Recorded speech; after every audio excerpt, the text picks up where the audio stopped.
Fala pessoal, boa tarde. No vídeo de hoje eu vou trazer para vocês uma implementação da modulação AM DSB, ou modulação em amplitude dupla banda lateral, através do software do MATLAB, tá certo? Vale ressaltar o seguinte, que que a gente vai fazer aqui vai ser no MATLAB na versão R2020A, certo? Mas serve para qualquer outra versão a partir da 2016, tá certo? E também o próprio MATLAB Online e o software gratuito do Octave, né? Que é uma opção ao MATLAB, ok? Aí, primeiramente, a gente vai ter que atribuir o nosso sinal em banda base ou sinal modulante, tá certo? Aí a gente atribuiu o valor aqui para o índice de modulação 6, mas eu vou explicar o porquê desse parâmetro 6 lá na frente, tá certo? A amplitude do nosso sinal modulante 10, frequência do nosso sinal modulante 1 kHz, período é o inverso da frequência, o range é o seguinte, ele vai variar de 0 até a nossa período, né, do sinal modulante, dividido por 999. Por que 999? Porque é uma unidade menos da nossa frequência. Ou seja, se nossa frequência é 1000 Hz, ele vai ser 1000 menos 1, 999.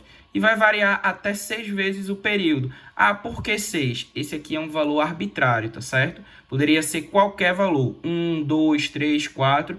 Eu escolhi arbitrariamente o valor 6, certo? Aí aqui a nossa função do sinal em banda base vai ser a amplitude vezes uma função cosseno de 2π vezes a frequência em Hertz vezes o t.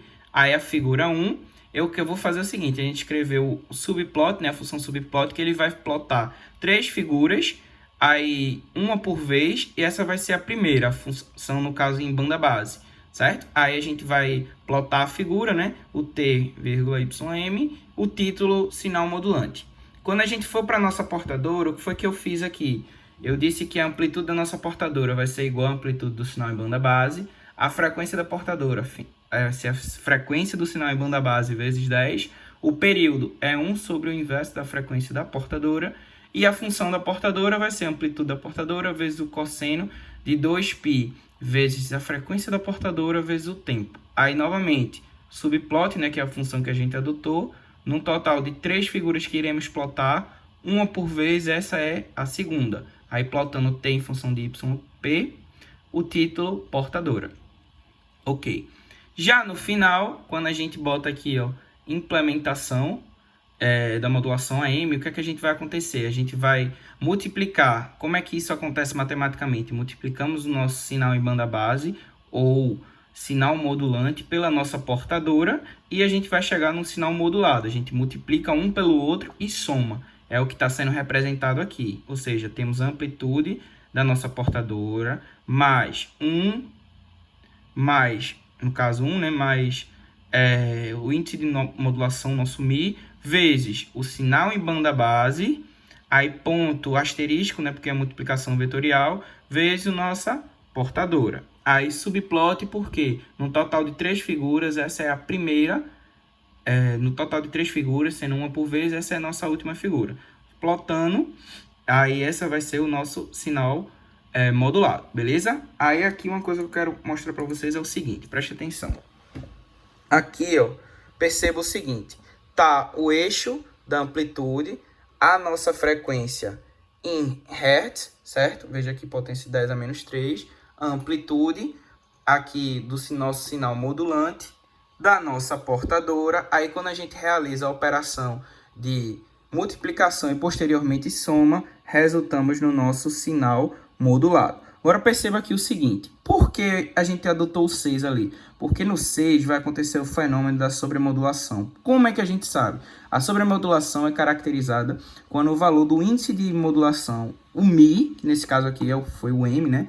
Ele é maior que 1. Se ele for maior que 1, vai acontecer a sobremodulação. Tá, mas o que é sobremodulação? A sobremodulação é um fenômeno característico por apresentar um envoltório, ou seja, no nosso sinal modulado vai ter uma envoltória que vai ser igual ao nosso sinal modulante. Ou seja, em outras palavras, era a gente projetar o nosso M de T em cima desse sinal aqui. Ou seja, ele ia estar rebatido aqui em cima, e aqui embaixo. Só que da forma que está aqui, as linhas iriam se cruzar. A forma rebatida daqui de baixo com o de cima. Eles iriam se cruzar.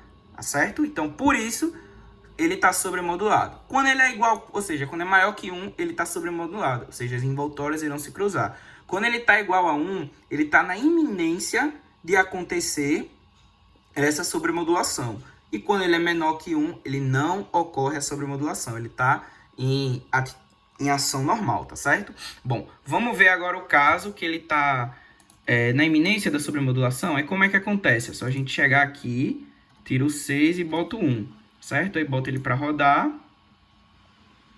Vamos lá. Ó, cadê? Deixa eu aumentar, ó. Tá vendo aqui? Ele tá na iminência de acontecer a sobremodulação, mas ainda não aconteceu. Ele tá perto de acontecer, certo? Aí agora vamos ver o caso em que ele é menor, por exemplo, 0,4. Ele é menor que 1, então ele vai estar em atividade normal, tá certo? Então como é que acontece? Ó, tá vendo o que eu falei? Ó? A gente tem a multiplicação e a soma deles dois, que vai dar o sinal modulado. E aqui em cima, ó, a gente percebe o que? Tem uma envoltória, tá vendo? E essa envoltória aqui, como se fosse uma linha invisível aqui, ó. Uma linha aqui em cima, na parte superior e na parte inferior. E essas linhas não vão se cruzar, tá vendo? Elas vão aqui assim e não se cruzam. Então, ela está em atuação normal, tá certo? Bom, é isso, pessoal. Eu trouxe para vocês aqui essa implementação, né, da modulação AM, DSB com dupla banda lateral. Espero que vocês tenham entendido e qualquer dúvida podem deixar um comentário, podem entrar em contato, tá certo? Uma boa tarde para todos.